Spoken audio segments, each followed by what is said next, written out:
Surdodum. Criado em 1995, foi desenvolvido no CAS, Centro de Apoio ao Surdo. Tem por objetivo divulgar a potencialidade do surdo por meio da música.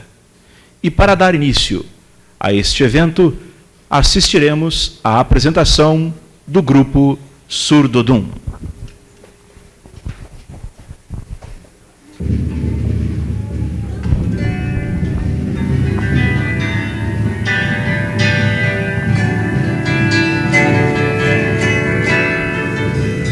Se não posso falar com minha boca, se não posso definir um leve som, eu me valho do que Deus me deu. O gesto, eu me empresto minhas mãos.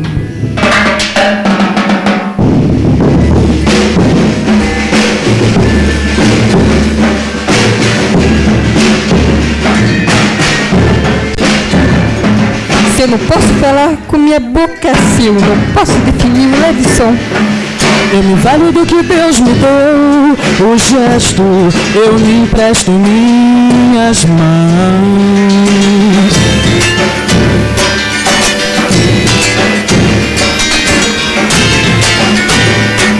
Se eu não posso falar com minha boca, se eu não posso definir um leve som, eu me valho do que Deus me deu. O gesto, eu me empresto minhas mãos.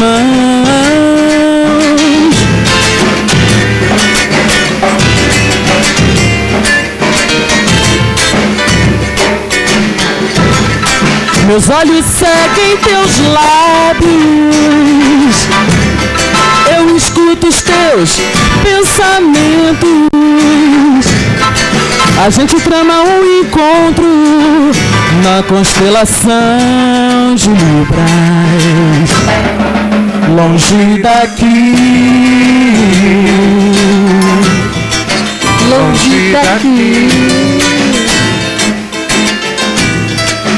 longe daqui, longe daqui.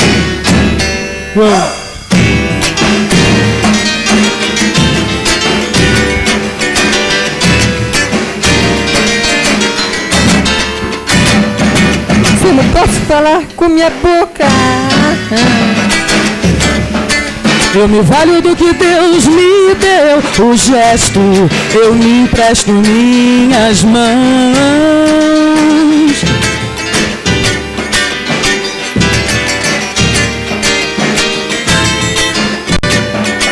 Se eu não posso falar com minha boca, se eu não posso definir um leve som, eu me valho do que Deus me deu. O gesto, eu me empresto minhas mãos.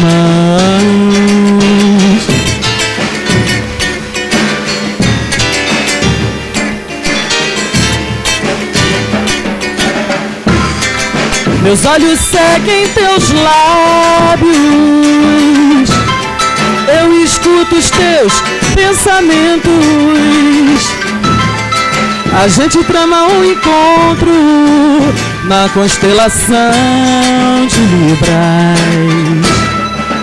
Longe daqui, longe daqui, longe daqui, longe daqui.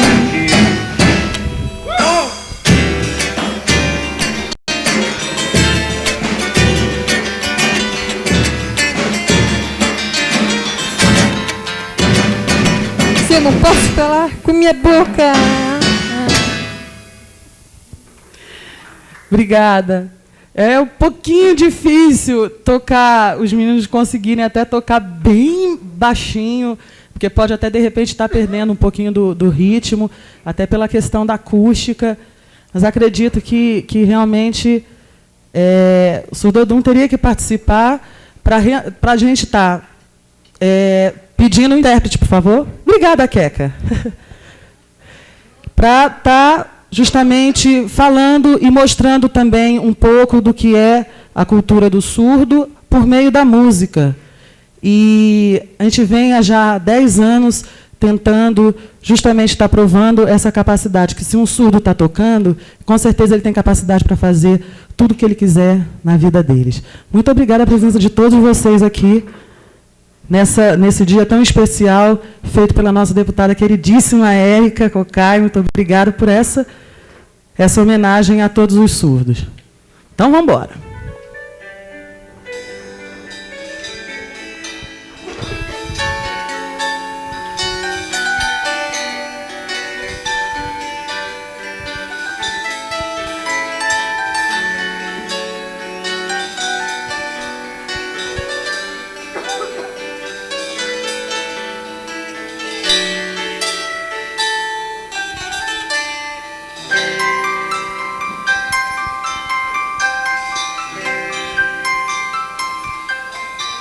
Quando tá escuro e ninguém te ouve, quando chega a noite e você pode chorar, há uma luz no túnel dos desesperados, há um cais de porto pra quem precisa chegar. Eu tô na lanterna dos afogados, eu tô te esperando, vê se não vai demorar.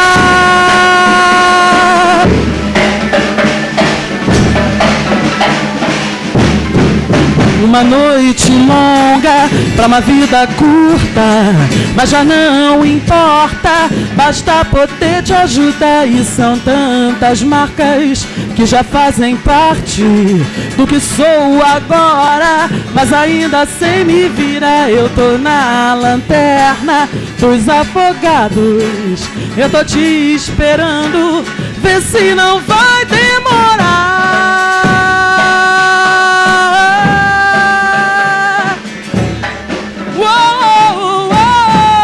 Quando tá escuro e ninguém te ouve, quando chega a noite e você pode chorar, há uma luz no túnel dos desesperados, há um cais de porto pra quem precisa chegar. Eu tô na lanterna dos afogados, eu tô te esperando, vê se não vai demorar.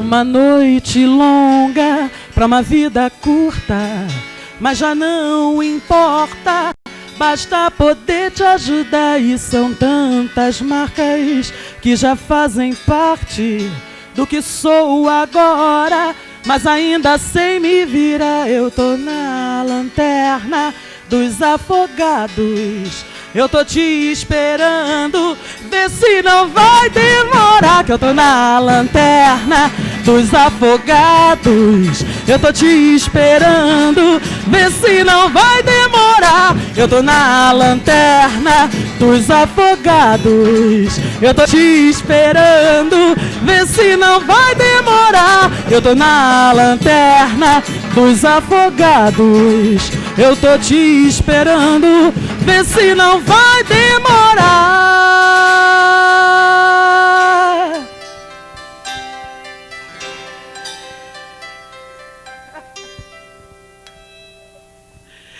Obrigada. E como última música, eu acredito que esse é um passo... Cadê menina Queca? Obrigada. Acho que é um primeiro passo para todo ano estar ocorrendo essa mesma proposta, isso aí com certeza.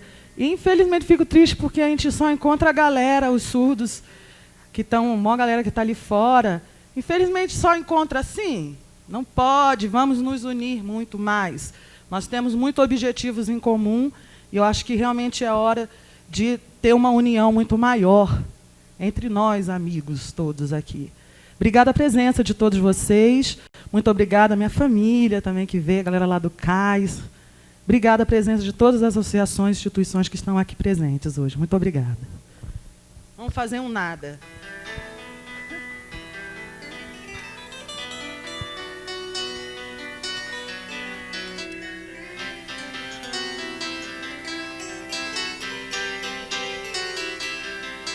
resistindo na boca da noite um gosto de sol.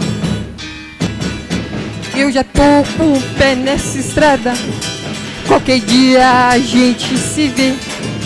Sei que nada será como antes amanhã. Que notícias me dão dos amigos? Que notícias me dão de você? Sei que nada será como está amanhã ou depois de amanhã, resistindo na boca da noite um gosto de sol.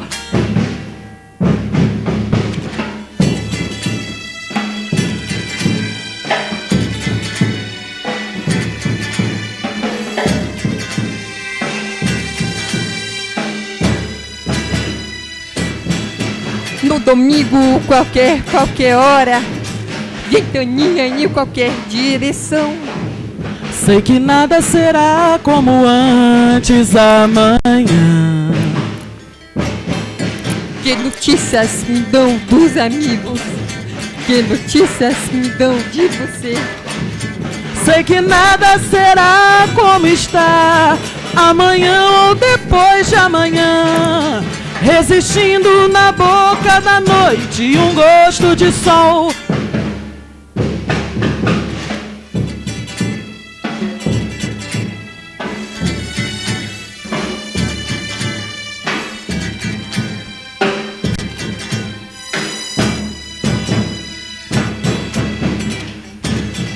Embaixo, surdo de virada, Alex Papô, timbal, Clésio, surdo de marcação, Maurício Branco, tarol, Rogério, no vocal, Andréia, e agora para as palmas de vocês que são os ouvintes, que são voluntários e ajudam aqui no Surdodum, no teclado, Augusto Souza, guitarra, Arnaldo Barros, nosso mestre de percussão, Reinaldo Braz. Muito obrigado a todos vocês e com certeza, nada do que um dia após o outro. Sempre modifica tudo.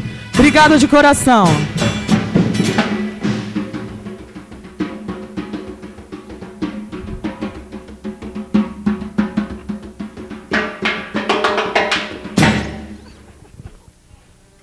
Obrigada.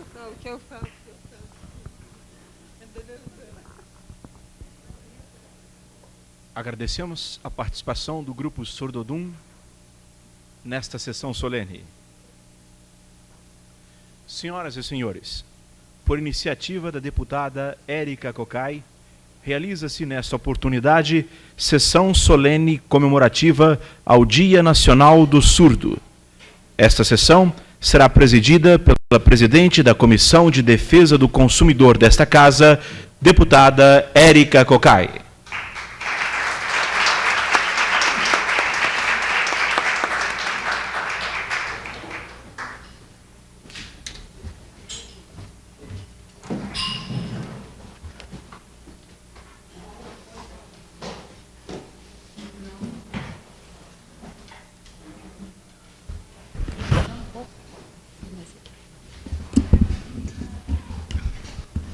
Tenho a honra de declarar abertos os trabalhos desta sessão solene em homenagem aos surdos e sob a proteção de todos os deuses, iniciamos nossos trabalhos. Convido a tomar assento à mesa o diretor da Federação Nacional dos Surdos, César Nunes.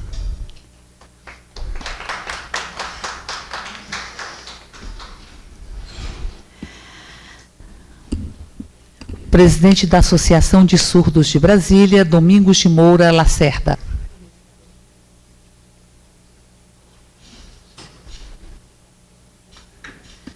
Presidente da Associação Desportiva de Surdos de Brasília, Jackson Carlos Barbosa.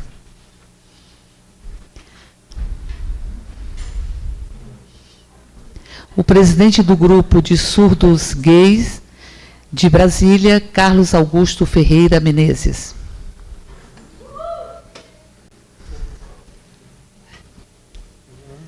Obrigada. A doutora em Audiologia Clínica, a fonoaudióloga Aline Marielle Reis Padilha.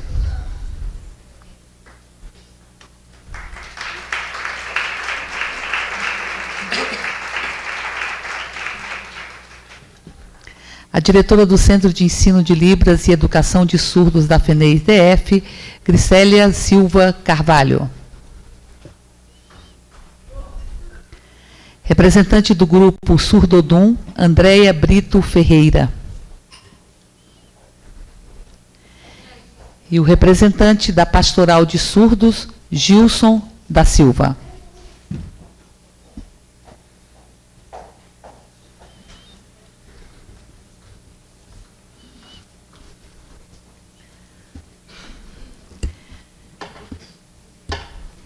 Iniciando a sessão, convidamos todos para que fiquem de pé, para que possamos entoar o hino nacional brasileiro, que contaremos com a participação da professora Cíntia Gomes.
Boa noite a todas e todos que estão aqui conosco nesta sessão. Para nós é uma alegria imensa abrir esta casa para que vocês possam estar aqui e desenvolver um sentimento de pertencimento. Essa casa pertence a vocês. Vocês sintam-se, portanto, dentro de uma casa que é a casa do povo de Brasília.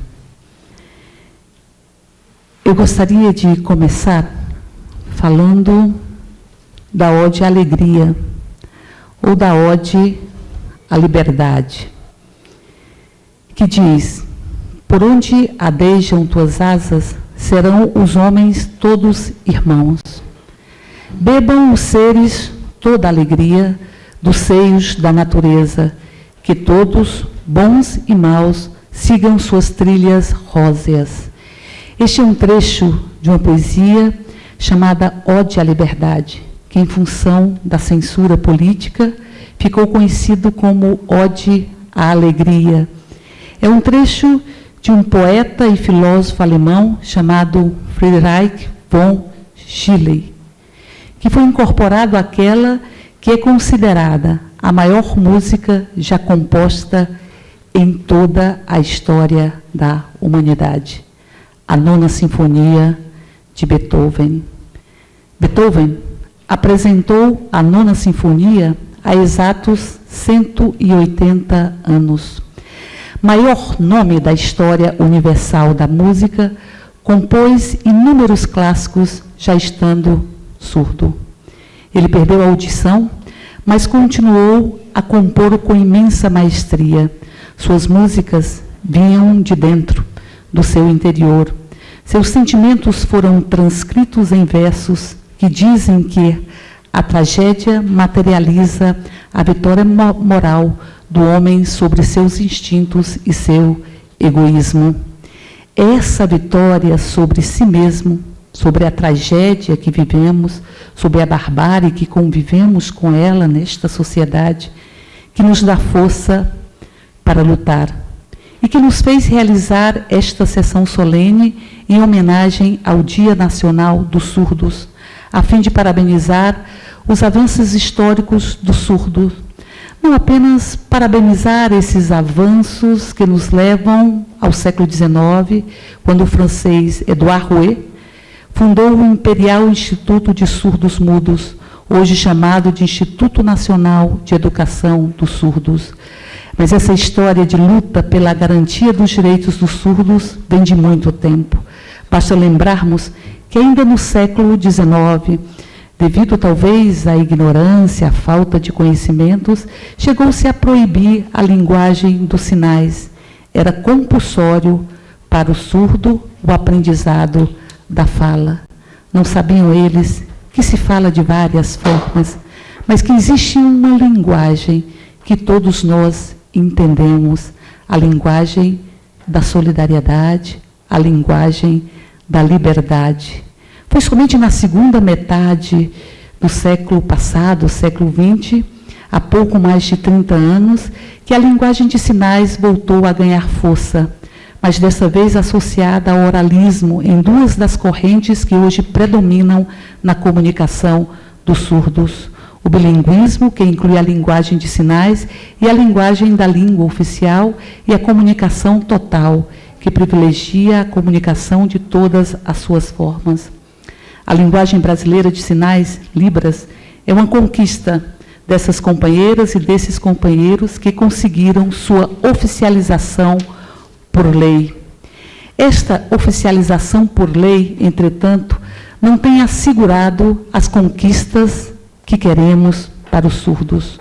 Onde estão as políticas públicas de reconhecimento do verdadeiro papel da Libras?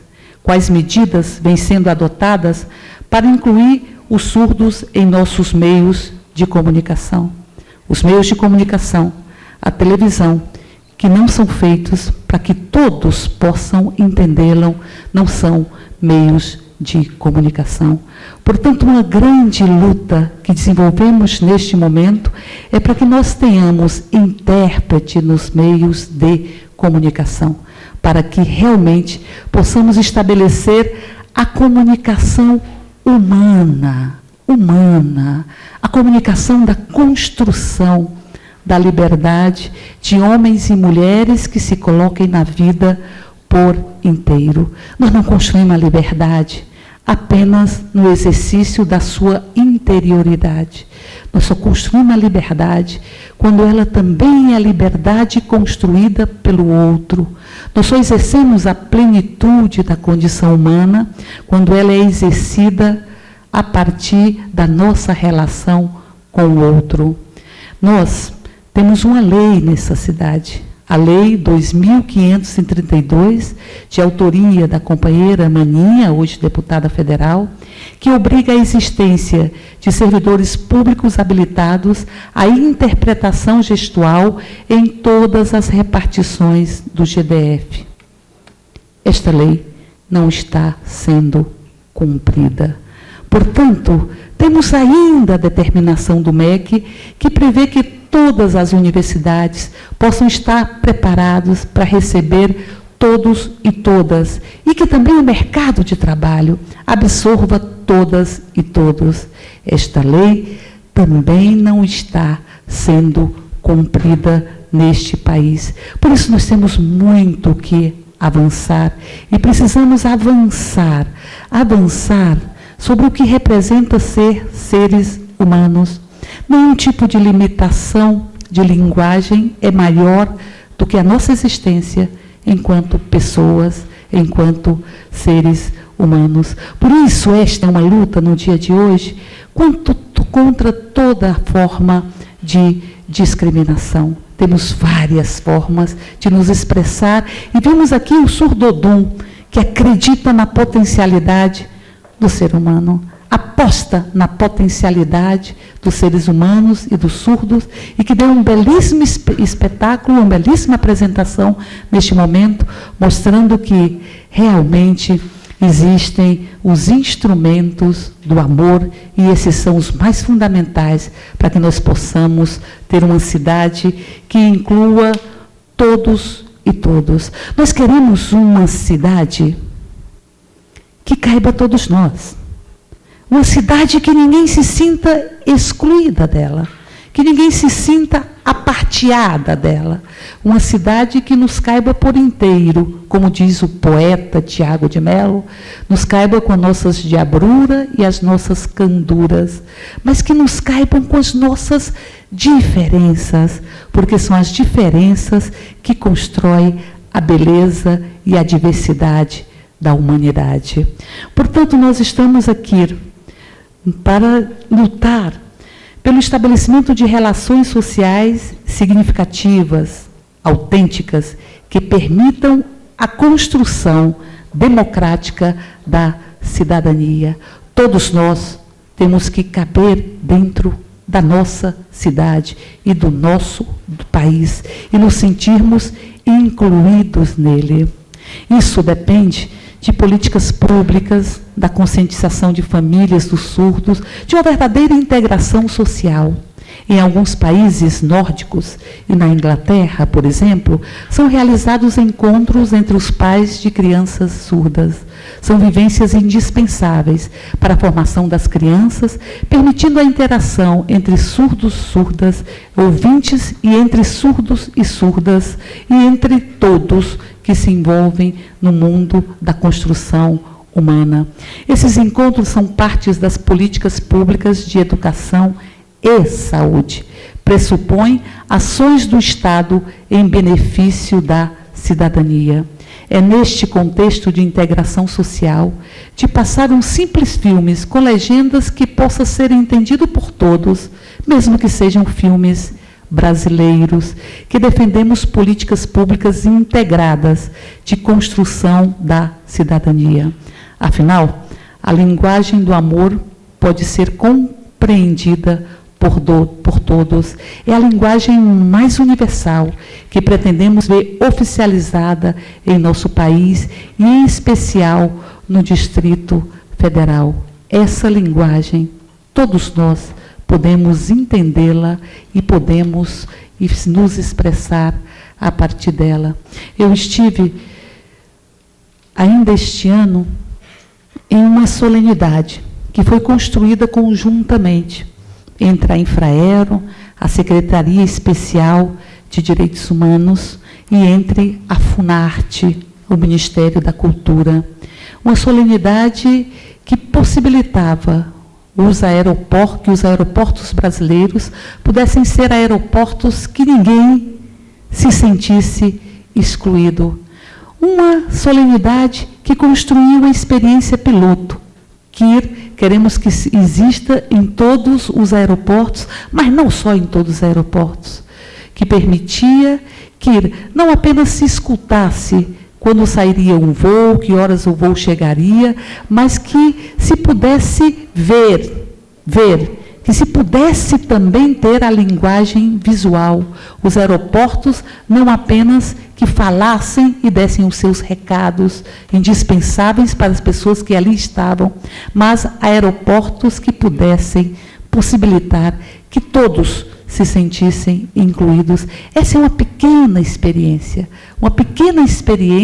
que foi construída a partir de uma ação articulada entre vários ministérios aqui no Brasil. Essa é uma experiência que tem que servir de exemplo, porque se o aeroporto não consegue fazer com que todos se sintam pertencentes a este país e a esta cidade, é o aeroporto que tem que ser revisto, como todos os órgãos públicos que prestam serviços fundamentais para a sociedade. Portanto, achamos que é fundamental que tenhamos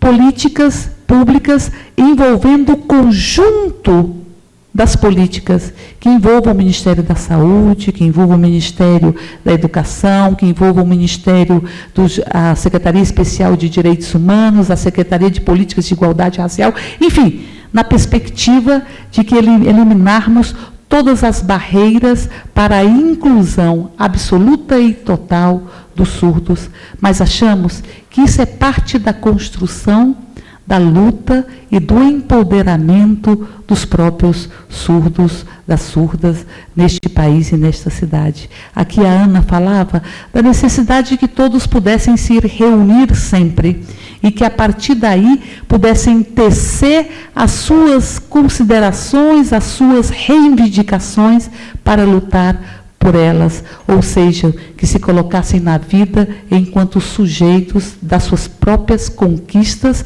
e sujeitos do seu próprio pertencimento a esta sociedade. Achamos que temos que trabalhar assim, com políticas públicas integradas e, ao mesmo tempo, com o empoderamento dos surdos e dos surdos na nossa cidade e no país. Portanto, eu encerro dizendo que nós queremos uma sociedade onde os seres humanos estendam as suas mãos, não numa relação de submissão, que não estendam as mãos como súplicas, mas que estendam as mãos humanas, mãos que acariciam, mãos que amam, mãos que possam transformar, mãos que possam trabalhar, mãos que afagam, mãos que incluem, mãos que tecem a linguagem universal da solidariedade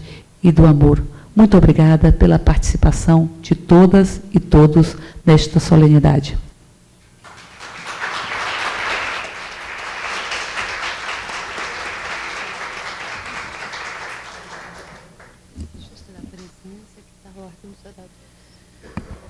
Nós vamos, então, dando prosseguimento a esta solenidade, chamar para que possa fazer uso da palavra o representante da Pastoral de Surdos, Gilson da Silva.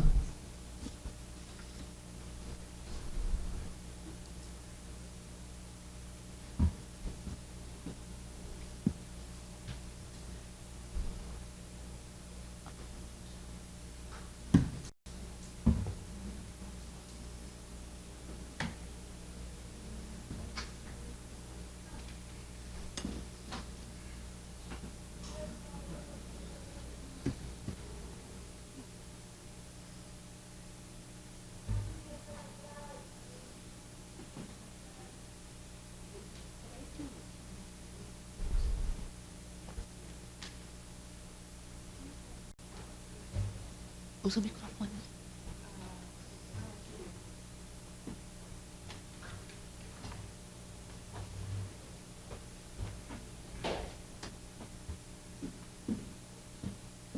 Alô? Boa noite para todas as pessoas aqui presentes. Todas as pessoas que estão presentes, boa noite. Eu sou professor da Secretaria de Educação do Estado do Distrito Federal. Meu nome é Gilson, vocês já conhecem, algumas pessoas já conhecem, outras pessoas não conhecem. Meu nome é Gilson. Meu sinal Gilson fica assim na testa. Por exemplo, a comunidade surda, todos têm sinais próprios. O meu sinal próprio é Gilson e ele é feito aqui na testa. Eu vou falar um pouco sobre a questão do oralismo e a comunicação. Oralismo e comunicação, duas coisas separadas. Por exemplo, o surdo precisa aprender a falar. O que vocês acham? É obrigatório o surdo aprender a falar? Até hoje, existem muitas pessoas que pensam assim. O surdo acaba ficando submisso a essa ideologia. Todos os dias, por exemplo, como se fosse preso, o surdo é obrigado a falar como se fosse um escravo. Não tem como ser livre dessa forma. Nós também podemos falar. Por exemplo, uma pessoa e um animal. Imagina, qual é a diferença dos dois? O homem pode falar? Mas e o animal? Não, o animal não pode falar. Veja bem, as pessoas humanas, homens e mulheres também, podem falar. Dois nomes famosos que nós temos como base para isso que eu estou dizendo é o Vygotsky e Luria. Até hoje existem, essa ideologia do oralismo está sobre base desses dois nomes. Por exemplo, pensa um pouco. Qual é a base da linguagem do surdo? É muito difícil, porque se a base for o oralismo, o surdo perde tempo. Por que existe essa imposição? Claro, nós sabemos que existe essa Luria, tanto de Luria quanto Vygotsky, até hoje existe essa formação, o estudo profundo sobre a questão da oralização, mas é preciso mudar, não é mais possível ser dessa forma. Próxima, isso.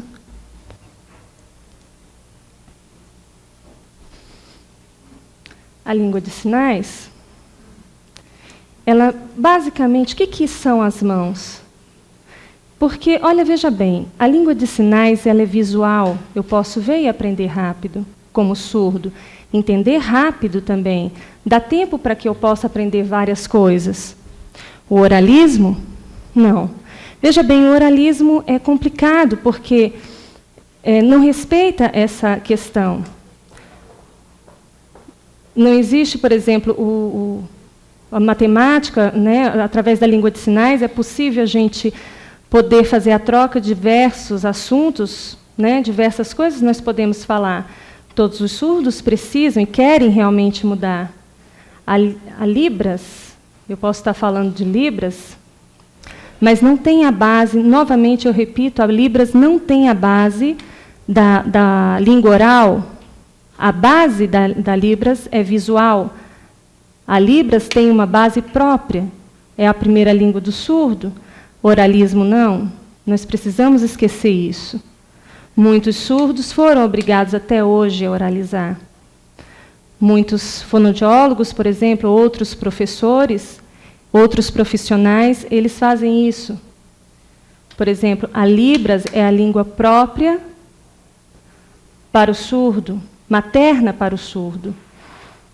Vocês sabem o que é língua própria para o surdo, língua materna? Por exemplo, o pai e a mãe nascem e vê que o filho é surdo.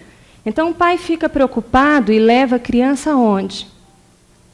Ao hospital, e o médico faz a pesquisa e descobre que o filho é surdo. E o médico aconselha, olha, é surdo, o seu filho é surdo. Às vezes os pais eles se apavoram, mas é necessário aceitar. Às vezes os pais levam seus filhos nas escolas que não são próprias de surdo. Próxima lâmina. O que é surdez? Veja bem, surdez. O modelo médico, no qual eu falava anteriormente, percebe que a criança é surda e aconselha. Qual é o conselho que o médico geralmente dá para os pais? Que procurem profissionais, como, por exemplo, fono, ou que leve para uma escola adequada, que vai trabalhar a questão do oralismo com essa criança que se descobriu que é surda. Mas existem escolas... Bom, existem essas escolas que a base é oralista e não aceita, basicamente, a língua de sinais. Mas o surdo ele não se sente confortável, ele sofre. Quer dizer, como é que pode desenvolver igual ao ouvinte? O surdo acaba sempre ficando para trás, e o ouvinte acaba indo, avançando. Mas veja bem, existe muito pouco. Por exemplo, os surdos, eles querem comunicar de verdade. Eles querem estudar de verdade. Eles querem aprender. Mas é complicado, não se consegue ser igual ao ouvinte, porque ele perde muito tempo com a oralização. Vocês entendem isso? Então, qualquer pessoa, qualquer ser humano, ele pode se desenvolver através de trocas efetivas, pode construir o conhecimento, mas não é isso que acontece com o surdo. O ouvinte vai adiante e o surdo sempre para depois. Não é culpa do surdo, veja bem. Próxima lâmina, por favor. Quais são as implicações do oralismo? O que acontece? Basicamente, é o que acontece futuramente com o surdo que é oralizado. Por exemplo, ele tem que sacrificar muita coisa, ele repete, são muitos treinos, quer dizer, é repetitivo e se perde muito tempo a educação do surdo. Por exemplo, dentro da escola, o grupo com o ouvinte, o surdo ele tenta fazer a leitura labial, ele faz que está entendendo também, mas de verdade, quer dizer, o surdo acaba fingindo que está entendendo, mas de verdade não está, ele perde muito tempo com essa questão da oralização. O costume da oralização, por exemplo, ele acaba prejudicando. Não é decadente, ou não é ascendente, é uma coisa decadente mesmo. O que é condicionamento? O que eu posso estar falando? Por exemplo, pai, mães, pessoas que estão envolvidas com o surdo diretamente, eles fazem geralmente esses sinais de mando. Vai fazer isso, vai fazer aquilo, vai lavar, e o surdo sempre obedece, quer dizer, é uma relação de mando, vai dormir, vai... Bom, isso é comunicação? Veja bem, nós estamos falando de comunicação? Não. O surdo acaba ficando como se fosse uma pessoa mandada, né? Um robô. Lá fora, o surdo, na sociedade, ele consegue ter comunicação? Ele também não consegue se comunicar. Muitas pessoas surdas sabem falar. Eu vou dar um exemplo para vocês. Eu, por exemplo, sei falar. Ele sabe falar perfeitamente. Mas e a comunicação? Ela se estabelece? Veja bem, o ouvinte, quando vai falar com o surdo, ele fala com o surdo, mas acaba que a mensagem ele também não pega totalmente. O surdo, ele meio que pega o que está sendo falado.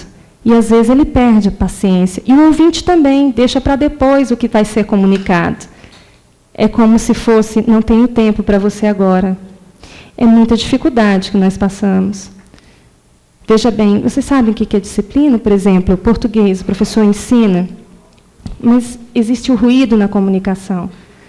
Quer dizer, não pode aprender dessa forma. Como construir o conhecimento?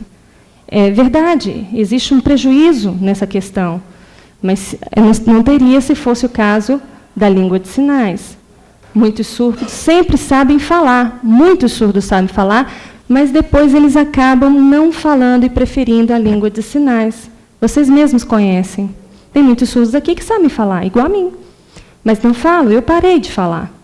Porque existia muito problema na comunicação, existia muita confusão entre eu, o surdo. Às vezes eu ficava nervoso, às vezes as pessoas interpretavam diferente, né? Então, a língua de sinais basta, não é obrigatória. mas ela é uma língua materna para o surdo. O ouvinte não percebe isso e procura sempre estar obrigando o surdo a oralizar. Isso tem que mudar. O que acontece dentro da escola? A comunicação, novamente, não se estabelece, isso eu preciso falar por causa do oralismo. Nós temos muitos ouvintes que sabem de verdade, já conhecem, já viram a questão da língua de sinais, reconhecem que é importante, muitos. Por exemplo, eu quero mostrar uma coisa aqui para vocês. Sabe o que é isso? Listas intermináveis. Nomes de pessoas. Eu não posso mostrar de quem são. Eu só estou mostrando que eu tenho provas. Eu posso estar dizendo para vocês que foram pessoas que fizeram língua de sinais, curso de língua de sinais. Por uma questão ética, eu não posso revelar os nomes. Tá? Não são poucos, são muitos. Muitos fizeram língua de sinais. E aí? Continua tendo choque na comunicação. Amanhã, novamente. Quer dizer, você entende? É como se fosse uma... Existe um prejuízo da questão da identidade do surdo.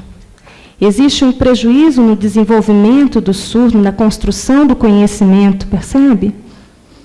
A escola, por exemplo, a educação de surdos, como é que é a base própria para ajudar o surdo?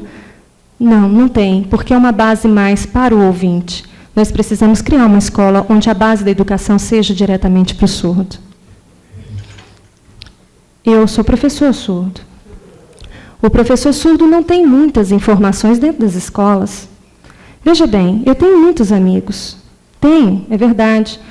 Mas muitos amigos já fizeram curso de língua de sinais, mas não sabem comunicar com o surdo. Veja bem, às vezes eu participo de reuniões dentro da escola, eu sento e não entendo nada, porque continua se falando, e eu não entendo. Quer dizer, as informações chegam de forma resumida para mim. Isso é muito fraco e me enfraquece. Veja bem, professores que fizeram curso de língua de sinais e não conseguem comunicar. É necessário que isso mude. Por exemplo, o meu trabalho, eu preciso ir, eu preciso comunicar, eu preciso saber as informações. Veja bem, vamos supor, concurso e vestibular, na hora de uma prova, por exemplo, não consegue passar. Por que o surdo não consegue passar? Veja bem, porque nós tivemos uma educação oralista, onde se mandava, o modelo era cópia, era treino, era aquisição de habilidades. O surdo ele sempre foi acostumado a copiar e responder em forma de questionário, treinos e treinos e treinos e treinos. É como se fosse condicionamento, gente. Pensa bem, antes eu falei já disso. Condicionamento, cópia. O surdo pode copiar. Veja bem, o surdo, ele já, vamos supor que ele já tenha terminado o 2º grau, ele vai fazer um vestibular, por exemplo, como professor, um concurso, o fiscal olha, né, não sabe, às vezes, língua de sinais, às vezes a pessoa que está aplicando prova não sabe perfeitamente a língua de sinais. Bom, e o surdo começa a fazer a sua prova. Mas a estrutura do português, ele não consegue passar, né, no vestibular. Muitos surdos fazem isso. Então, eu gostaria da próxima lâmina, por gentileza. Então, você quer que eu leia? Eu vou ler. Veja bem, a próxima lâmina é só uma leitura. O nosso problema, em consequência, não é a surdez, não são os surdos, não são as identidades surdas, não é a língua de sinais, mas sim as representações dominantes, hegemônicas e ouvintistas sobre as identidades surdas, a língua de sinais, a surdez e os surdos. Desse modo, a nossa produção é uma tentativa de inverter a compreensão daquilo que pode ser chamado de normal ou cotidiano. Esse é um trecho de Sclia, 1998. Eu acho que é um resumo de tudo aquilo que ele estava falando. É verdade. A língua de sinais própria para o surdo. Isso é o oralismo, não é próprio para o oralismo, é próprio para o ouvinte. Então, veja bem, se a gente não tem a comunicação, a convivência em grupos de surdos, geralmente, verdadeiramente, e não tem interesse, mas se tem interesse de conviver com surdo, ok. A próxima lâmina.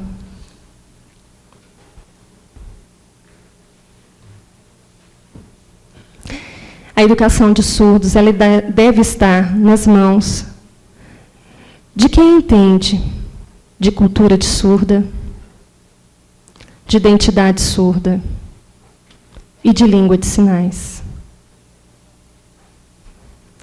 Os próprios surdos.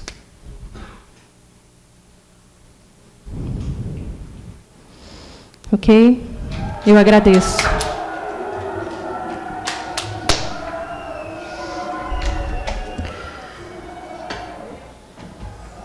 Obrigada, Gilson. Eu passo a palavra para que possa estabelecer as suas considerações para a representante do grupo Surdodum, Andréa Brito Ferreira.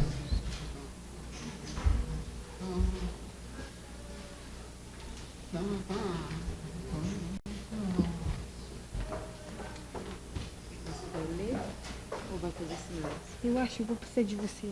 Tá bom? Pronto. Boa noite. Meu nome é Andréia. Eu sou vocalista do Surdodum, falo normalmente, mas um pouco tenho dificuldade. Eu acho que vou precisar de fazer linguagem de sinais. Desculpe. Vamos lá. O projeto Surdodum foi criado em 1994. O nome dado pelo Clécio.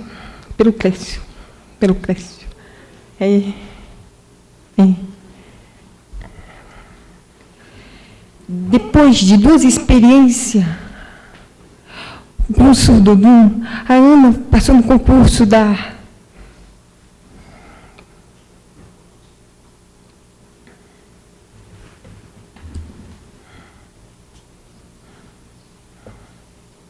exatamente. Como a Ana foi uma professora do Surdodum, esse projeto foi criado por CAS.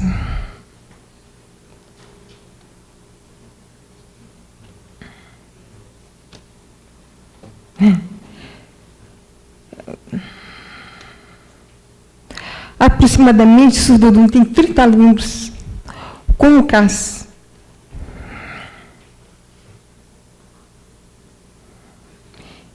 Quer dizer que ele é ligado com a Secretaria de Educação, como você estava explicando, né?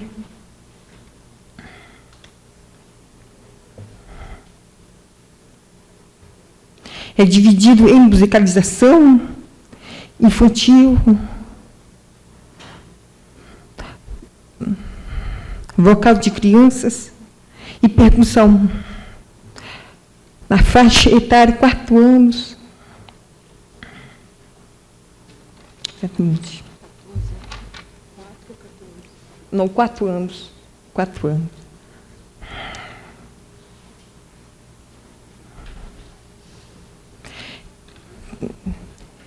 Tem 4 ouvintes. O Arnaldo, guitarra, vocal e computação. Augusto, teclado. Alexandre Macarrão, baixo. Reinaldo, mestre, está 9 anos no Surdodum.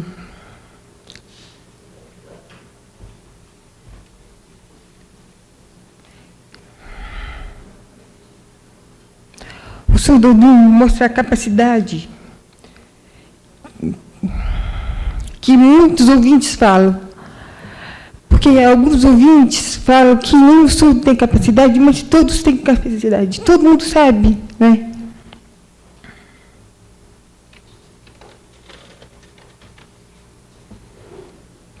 A percussão melhora. Tem expressão.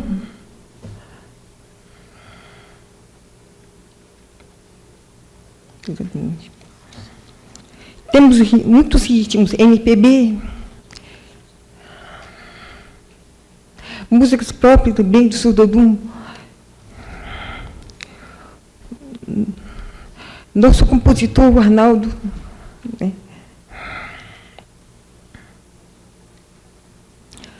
Agora, para participar do Surdodum, você precisa de nota boa, né? Quem tem notas baixas vai ficar de castigo. Assim.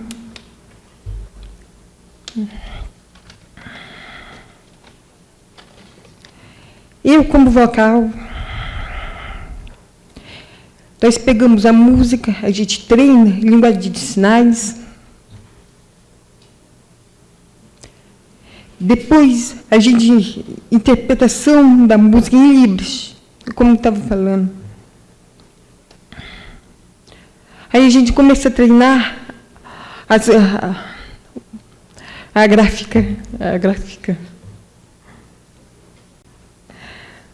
Agora eu vou chamar meu amigo Rogério para pelo menos ele nos ajudar. Rogério. Espero que vocês não fiquem chateados por eu não saber fazer muito linguagem de sinais. Me desculpe.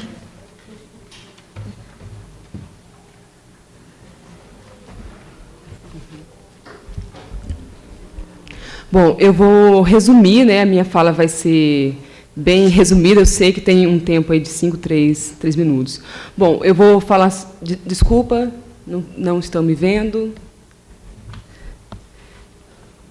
Bom, o Surdodum tem músicas próprias, tá?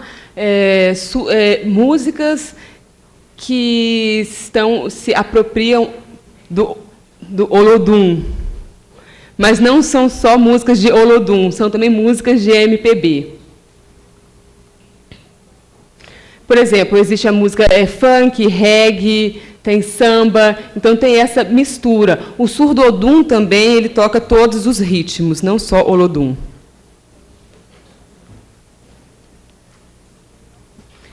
Bom, é próprio do Surdodum, por exemplo, se algum aluno que não gosta de estudar, que não tem compromisso com a escola, quiser entrar no Surdodum, não vai poder participar. Só realmente aqueles alunos que têm compromisso com a escola, com a educação.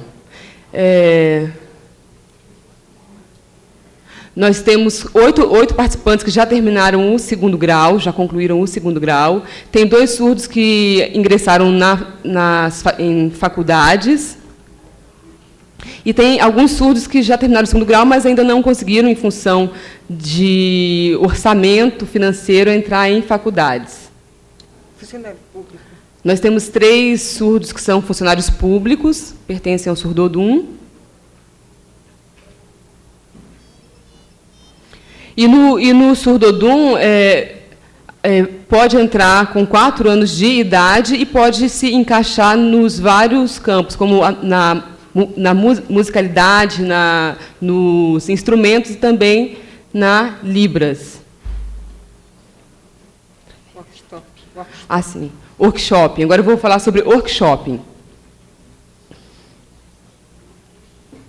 Bom, o Surdodum, ele...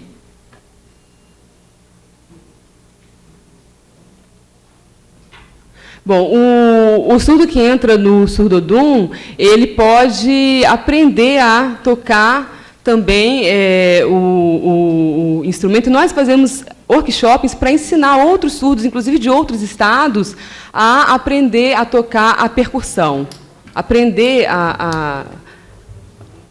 todas as áreas do Surdodum. E nós temos visitado vários estados, também fomos para outros países, e nós estamos divulgando a música dos surdos, a musicalidade dos surdos. E alguns pensam, meu Deus, mas eu nunca vi surdo cantando. Sim, pensa que o surdo não pode, mas o surdo também pode cantar. Bom, também o Surdodum agradece ao serviço de voluntariado, por exemplo, o Arnaldo, né, que tem ajudado o Surdodum, que é um voluntário, nós agradecemos muito a ele. Bom, agora eu vou falar sobre apresentações do Surdodum. Conhecem essa palavra, Olodum? Conhecem? Bom, o Surdodum é uma junção, né, surdo e Olodum.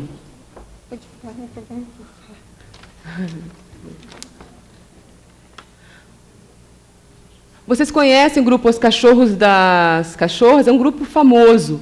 E nós entramos lá, nós já fizemos contato com esse grupo, por exemplo.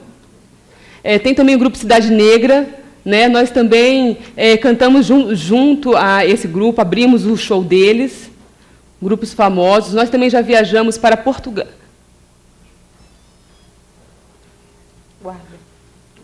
Guarda.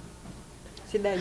Nós também fomos a Portugal, a cidade chamada Guarda, para nos apresentarmos. Na verdade, tem uma lista imensa de lugares em que nós já nos apresentamos, não vou falar de todos. Nós também já nos apresentamos com com o cantor Gilberto Gil. E nós vamos viajar também para Uberlândia para mais uma apresentação.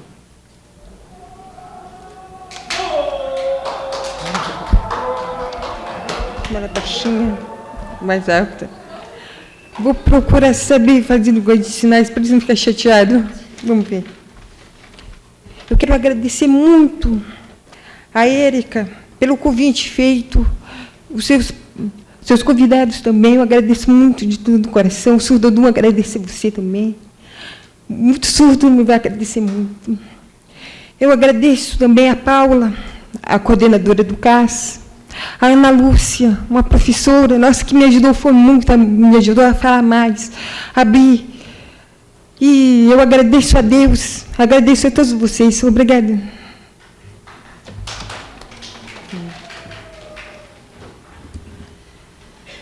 Obrigada, Andréia.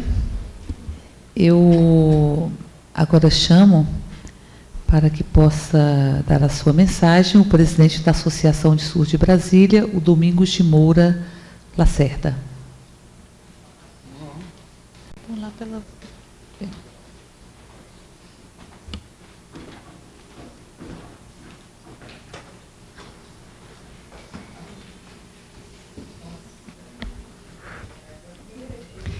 Boa noite a todos os presentes. Meu nome eu sou presidente, meu nome é Domingos, sou presidente da associação. Eu vou explicar um pouquinho para vocês sobre a questão do surdo. Também eu estou agradecendo a deputada Érica Cocai, que nos convidou para estar aqui. Eu gostaria de falar que a associação já tem uma longa data, um sofrimento, uma luta há 40 anos, desde a Constituição de Brasília, com o presidente JK. 1960, Brasília foi construída, e depois, logo em seguida, em 1907, surdos. Eles são poucos, é claro, mas nós combinamos e nós fundamos a Associação de Surdos em 1964. Agora, veja bem, existiu a substituição já, em 4 anos, existe a substituição dos presidentes, e isso é muito positivo aqui dentro do Distrito Federal, nessa luta da associação aqui dentro de Brasília, que ajude verdadeiramente os surdos, e que os surdos, vocês percebem que existem uma quantidade maior de surdos aqui em Brasília, e para que a gente possa realmente estarmos unidos, não só na associação, mas em qualquer atividade social. Veja bem, a associação está aqui para ajudar os surdos há 40 anos. Eu quero parabenizar, vocês mandaram um convite para nós, e a Rosinha, minha secretária, ela respondeu, fez um ofício para a deputada Érica Cocai, e que ela vai ler agora. Eu gostaria que alguém fizesse os sinais. Tem um...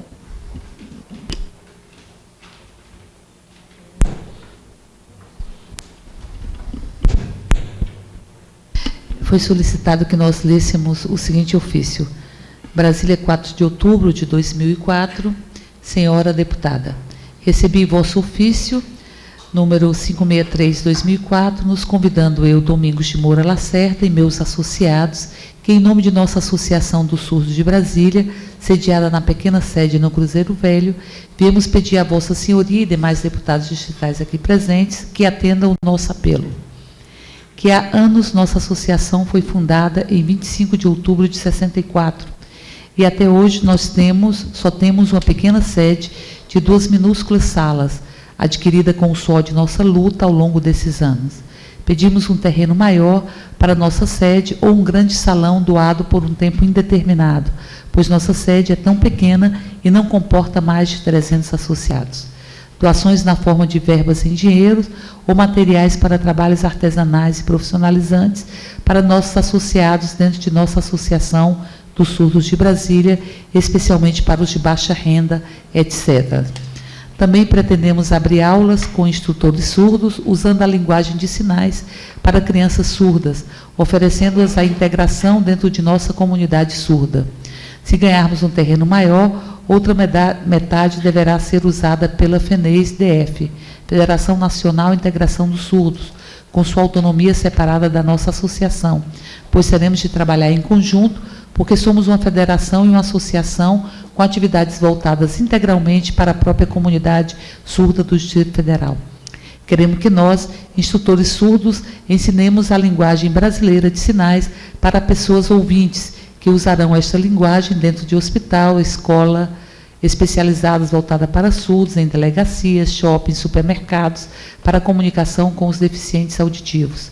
Queremos que o governo respeite cada associação de deficientes, seja de surdos, audiovisuais, deficientes físicos, mentais, sensoriais, etc. Cada associação tem sua própria cidadania, pois somos cada associação com deficiências diferentes que exige respeito. Não gostamos que nos incluam em uma só associação de deficientes misturados. Atendamos também para a vossa atenção para a discriminação em que somos submetidos pelas altas autoridades do governo e empresas particulares, que ainda não respeitam nossos direitos. Direitos esses que reclamamos em nossa passeata pacífica no Eixão da Asa Sul, no dia 26 de setembro, aliás, nosso Dia Nacional do Surdo. Queremos que incluam mais surdos para o mercado de trabalho, mais atendimentos de saúde, mais escolas, etc. Peço também aos senhores que elaborem uma lei criando a universidade voltada só para a comunidade surda, sediada aqui em Brasília, com professores especializados que usam a língua brasileira de sinais, a Libras, esperando contar com a valorosa colaboração de Vossa Senhoria, agradeceríamos Domingos de Moura Lacerda, presidente, e Rosa Gomes de Carvalho, secretária. Este é o ofício que foi pedido para que nós pudéssemos ler.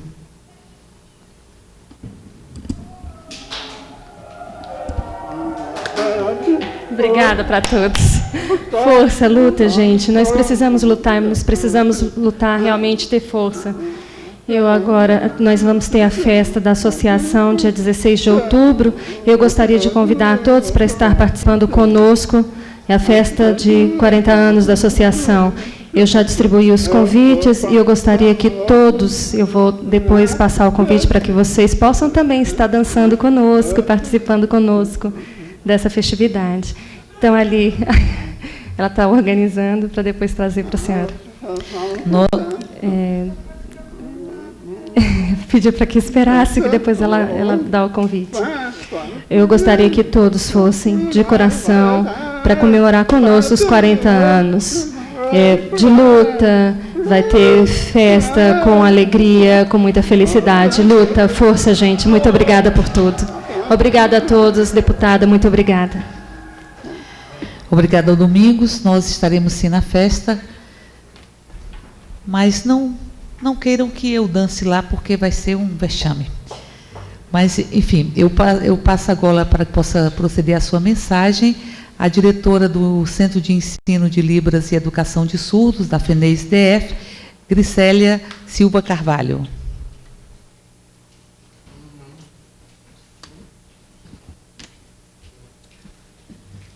Estou levando isso.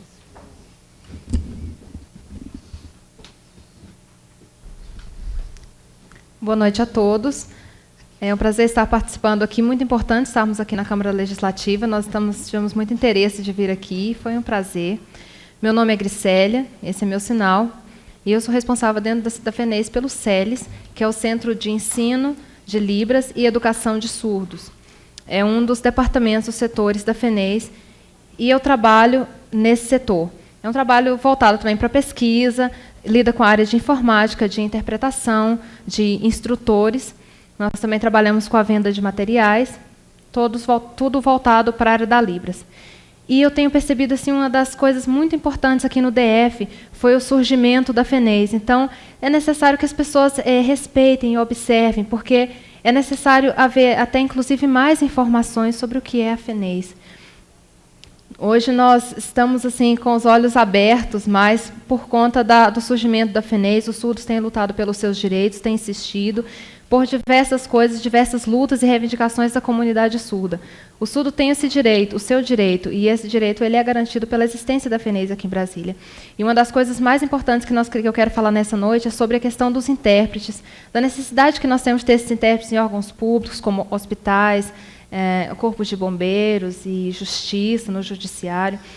E nós queremos falar aqui do curso de língua de sinais, não é? É muito importante ter uma formação, é muito importante essa formação para estar crescendo, ver os ouvintes crescendo no quesito comunicação dentro da comunidade surda, mas nós temos visto um problema muito grande aqui em Brasília, que é a questão da formação.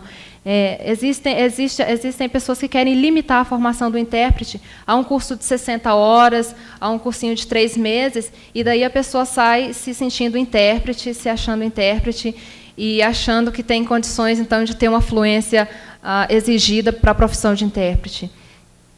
Mas a gente sabe que é necessário para uma formação efetiva, no mínimo, 1 ano, porque essa é uma língua como, por exemplo, o espanhol, o francês. A gente vê em países como a Espanha, a França, que para se formar um intérprete de língua de sinais é necessário várias horas, o curso mesmo, a fluência na língua de sinais e a convivência com os surdos. E nós temos visto que aqui no Brasil existem várias falhas, é meio que bagunçado essa questão de formação. Você acha que com 60, 200 horas se forma um profissional intérprete? Nós não concordamos com isso. A gente acha que, no mínimo, 1 ano de convivência com surdos, de aprendizagem de língua de sinais de verdade na sua integralidade. Com 60 horas de curso, as pessoas costumam colocar o diploma debaixo do braço e sair por aí se autoafirmando intérprete sem conseguir se comunicar minimamente com o surdo. Então, a nossa maior preocupação é essa questão da formação dos intérpretes. Nós temos descoberto, por exemplo, na questão da França, cerca de 3.600 horas de curso para a formação de um intérprete profissional. Olha quanto tempo o intérprete tem que frequentar o curso, aprender a língua de sinais, depois ter convivência com a comunidade para daí ser fluente e ser um profissional verdadeiro que possa ser contratado, então ser remunerado pelos seus serviços. No Brasil, a gente percebe que há um defeito muito grande, a gente percebe essa falha que ocorre na formação, e isso gera distúrbios imensos na questão da comunicação entre intérpretes e surdos. Nós já temos a lei de Libras oficializada, essa lei já está pronta, e nós agradecemos aqueles que lutaram pela oficialização da lei de Libras, nós agradecemos a Deus também por isso, mas nós sabemos que falta regulamentação, que existem problemas na questão da regulamentação dessa lei. Nós temos lutado, nós temos reivindicado, e nós temos visto que as autoridades elas deixam passar o tempo, meio que enrolam assim, para que não haja uma regulamentação efetiva. E nós, na comunidade surda, está aguardando ansiosamente e sente que é necessário ser corrigidos, são necessárias ser corrigidas essas falhas que ocorrem principalmente na formação dos intérpretes. Nós temos também o caso dos instrutores surdos, que devem passar por um treinamento adequado, aprender postura, aprender técnicas, e nós sabemos que a FENEIS é responsável por essa formação. As pessoas criam cursos em vários locais sem a permissão da comunidade surda, sem que seja consultado o surdo, sem que seja avaliada a postura daquele profissional, se ele realmente é capaz de estar ensinando Libras, apesar de ser surdo. Então, nós temos visto essas questões. A FENEIS tem se preocupado com a questão dos intérpretes, dos instrutores. E nós sabemos que as pessoas estão, em instituições, em locais, as pessoas estão dando certificados de intérpretes ou de instrutores, e os surdos, quando veem o intérprete, o ouvinte na frente, ele quer realmente estabelecer uma comunicação, quer de verdade acompanhar, entender o que está sendo dito, e nem sempre é isso que acontece. Aliás, a maioria das vezes ocorre um bloqueio de comunicação entre o intérprete e o surdo. Então, nós estamos divulgando a FENEIS, porque a FENEIS ela é nacional, ela é uma federação nacional, então ela tem a sua autoridade, ela tem a sua moral no meio da comunidade surda. Então, eu, enquanto surda, pelo meu direito, eu me lembro, né, que há quanto tempo faz que nós estamos lutando, e eu agradeço a FENEIS pela garantia, pela segurança que ela dá à comunidade surda até hoje, e nós acreditamos que no futuro vai melhorar. Nós agradecemos, agradeço a todos, agradeço também à mesa e agradeço a Deus. E obrigada por estar conhecendo vocês. Que Deus abençoe a todos. Obrigada. Obrigada, Cricélia. E agora, para que possa proceder a sua mensagem, eu chamo a doutora em audiologia clínica, fonoaudióloga, Aline Marielle Reis Padilha. Depois você. Boa noite a todos. Eu gostaria de agradecer à deputada a oportunidade de estar presente num momento tão importante para a comunidade surda, né? E poder estar aqui representando a fonoaudiologia, né, como ciência. Eu vou falar um pouco sobre a detecção precoce, a importância de se detectar a deficiência auditiva o quanto mais cedo, para que não haja nenhum prejuízo quanto ao desenvolvimento da linguagem, né, para o deficiente auditivo, como nós chamamos. Quanto à linguagem, é a comunicação, seja ela por libras, oralista, o importante é que haja comunicação, que o indivíduo possa ser compreendido, tá? Possa se expressar. Bom, a audição é muito importante no processo de experiência, de aprendizagem e de tudo que vivemos. Isso ao nível mais íntimo. Bom, nós sabemos que ela começa no 5º mês de gestação e se desenvolve intensamente nos primeiros meses de vida.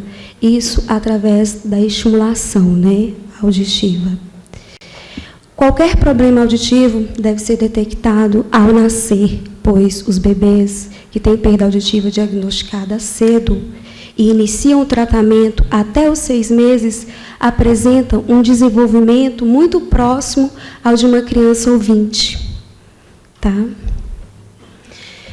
A surdez, ela é um problema mundial, né? Segundo a ONU, 1,5% da população subdesenvolvida é surda. Isso se tratando de outras deficiências, né, de outros acometimentos, é um índice muito alto. Né? Isso quer dizer que, no Brasil, de cada 1.000 crianças que nascem, 3 apresentam algum tipo de perda auditiva. Seja ela da mais leve à profunda. Né? O teste do pezinho, por exemplo, ele detecta apenas um caso de deficiência em cada 10.000 nascidos. E para a detecção mais precoce da deficiência auditiva, hoje, o teste que nós temos é o chamado teste da orelhinha, que detecta a deficiência auditiva, em muitos casos, com a criança na maternidade. Gatano é um grupo de apoio à triagem auditiva neonatal universal. Ele é uma organização não governamental que foi criada e promove campanhas para aumentar a consciência coletiva para o problema da surdez, né, na infância, e a necessidade de se estar detectando cada vez mais cedo, para que não haja perdas. Né? Ela consiste no rastreamento auditivo de todos os recém-nascidos, antes da alta hospitalar. Por isso que é triagem auditiva universal. Ela é para ser feita pela Gatano em todos os bebês, sejam eles com fatores de risco para deficiência auditiva ou não. Bom, para a criança, né, nascer com deficiência auditiva, nós temos alguns fatores de risco, que são história familiar, infecções congênitas, tipo sífilis, toxoplasmose, rubéola, citomegalovírus e herpes. E temos também as deficiências causadas por malformações, né, craniofaciais ou mesmo do ouvido. E temos também a hiperrubinemia, que é a icterícia, né, de êxito sanguíneo por transfusão, que é onde a criança tem o pai, a mãe tem fatores de RH diferentes, um positivo, outro negativo, e a criança tem um excesso o excesso da bilirrubina no sangue, tem que fazer a transfusão. E muitas vezes, nessa transfusão, pode haver lesão, né, esse sangue diferente, lesionar a cóclea, que é o órgão sensorial da audição, e aí desenvolver a deficiência auditiva.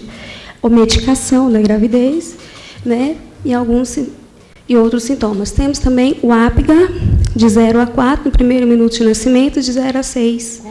APGAR, que é um teste realizado assim que o bebê nasce. E ventilação. Esses são fatores de risco, tá, para a surdez. A detecção precoce. O diagnóstico é extremamente importante para as crianças, né? Mas isso não quer dizer que, quando a criança faz esse teste na maternidade, ela não possa também vir depois a desenvolver uma deficiência auditiva, né? A audição, ela não é recuperada com a intervenção médica, ela nunca vai ser recuperada, tá? Mas a estimulação auditiva e o uso do aparelho ajudam na comunicação, a ter uma comunicação melhor, né? E também a família vai ser orientada quanto à deficiência auditiva. O teste da orelhinha, né? O que seria esse teste? É um exame das emissões otoacústicas, que é o mais recente método para detecção, né? Seu objetivo é detectar a deficiência auditiva, já que estas estão presentes em todas as orelhas funcionalmente normais. Quando realizar? Na própria maternidade, antes da alta. E repetido, dependendo, né, de como for o primeiro, 1 mês após o nascimento, ou até 3 meses de nascido, para ser considerado como precoce. Então, até os 3 meses, para ele ser considerado precoce. Depois dos 3 meses, já não é mais uma detecção precoce. Realizar o teste não quer dizer que a criança nunca terá uma perda auditiva. A lei. O teste da orelhinha ainda não é obrigatório na maioria das cidades do Brasil, mas existem vários projetos em diversos estados. O projeto de lei tramitou na Câmara dos Deputados, projeto de lei número 3.842/97, do deputado Inácio Arruda, PCdoB do Ceará, pela primeira vez, né? Segue para votação, agora, atualmente, ele está seguindo para votação no Senado, né? E apensado aos projetos do deputado Dr. Hélio e Dr. Enio Bach, do Rio Grande do Sul.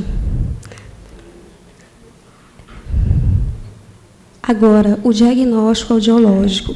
Passado pela triagem, a criança, dependendo do resultado, ela terá de fazer outros exames complementares, né? Que é o BERA, uma imitanciometria, testes comportamentais, onde serão observados, avaliadas as perdas, ver com as condições de protetização, vai se avaliar a criança como um todo, tá? E depois vão para a protetização, onde será selecionado, adaptado, né? Ou mesmo, se a família não optar pela protetização, né? Tudo é uma questão de opção. Nesse ponto, né? Triagem auditiva. ela está implantada em 21 estados brasileiros, em 204 locais. Então, é uma grande vitória para nós, né? Para todos nós, para a fonoaudiologia, para a área de saúde e para os surdos também, né, os deficientes auditivos, que só têm a ganhar com a detecção precoce. Quanto mais cedo, menos ele será, digamos, terá perdas no seu desenvolvimento da linguagem.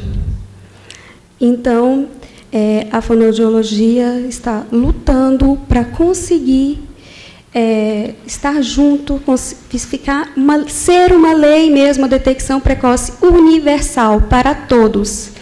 E aqui no Distrito Federal, já é realizada esse exame, né, das emissões nos bebês do Hospital Universitário de Brasília. Só que, como há uma deficiência muito grande de pessoal, apenas uma pessoa e um aparelho para estar fazendo o teste, são colocadas, feita a triagem somente com as crianças que apresentam fatores de risco, que foram colocados. Ela ainda não é universal. Para isso, necessitamos de pessoal, né? E isso também levará a consequências. Precisamos também de mais profissionais do serviço público para que possam atender a todos que forem triados e os que já estão e que têm necessidade. Muito obrigada a todos. Tá? Boa noite. Obrigada, Carlinhos.